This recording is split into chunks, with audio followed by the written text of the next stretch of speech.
اللہ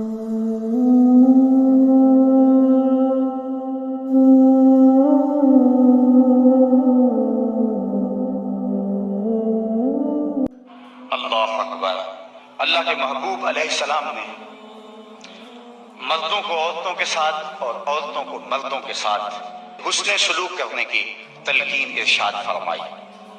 اور آقا کریم نے جو آخری وصیت اپنی امت کو کی،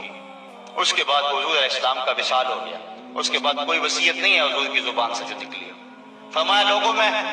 تمہیں دو چیزوں کی وصیت کرتا ہوں، ایک الصلاۃ الصلاۃ، نماز نماز، یعنی نماز کو نہ چھوڑنا، اور دوسری وصیت یہ تھی کہ میں دو کمزوروں کے بارے میں تمہیں اللہ سے ڈراتا ہوں، ایک غلام اور دوسری تمہاری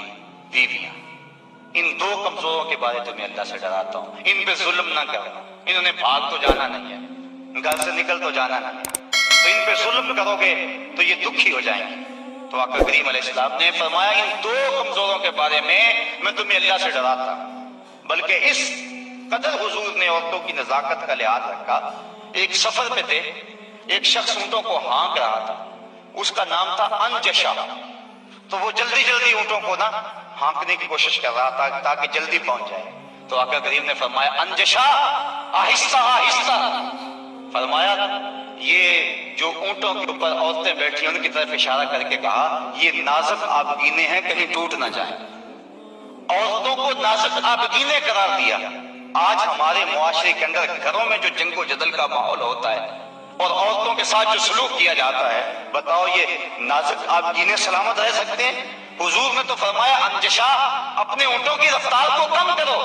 کہیں یہ نازک آبگینے نہ ٹوٹ جائیں۔ اور پھر سنو حضور نے کیا فرمایا، حبب الیہ من دنیاکم ثلاث،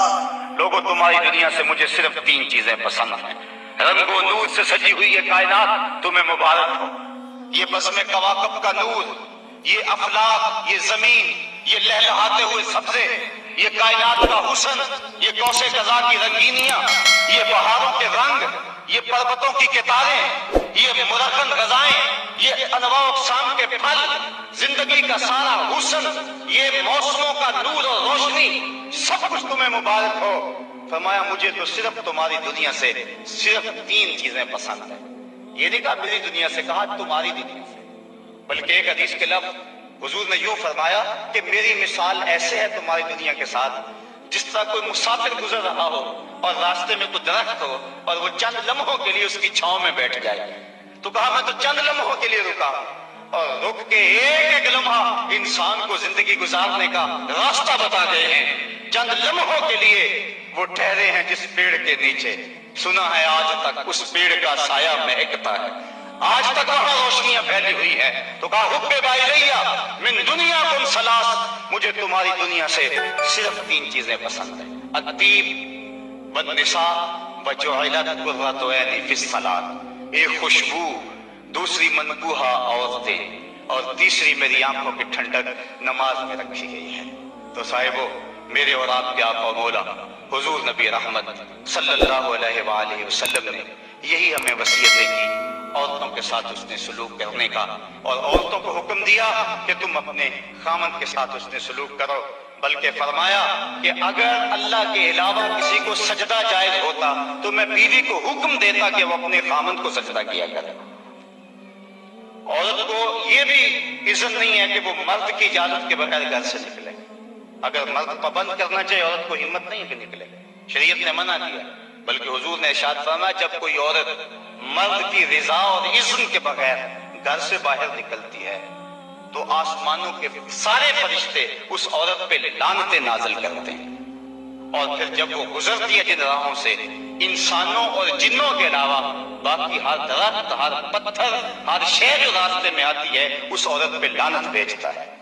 تو عورت کو مرد کے اذن کے بغیر گھر سے نکلنے سے روکا گیا، اس کو کہا کہ تو گھر میں ٹھہری رہنا، تیری یہ وفا کا تقاضا ہے، اور دوسرے مرد کو حکم دیا گیا کہ تو نے اس کا خیال رکھنا ہے، جو خود کھائے اس کو کھلائے، جو خود پہنے اس کو پہنائے،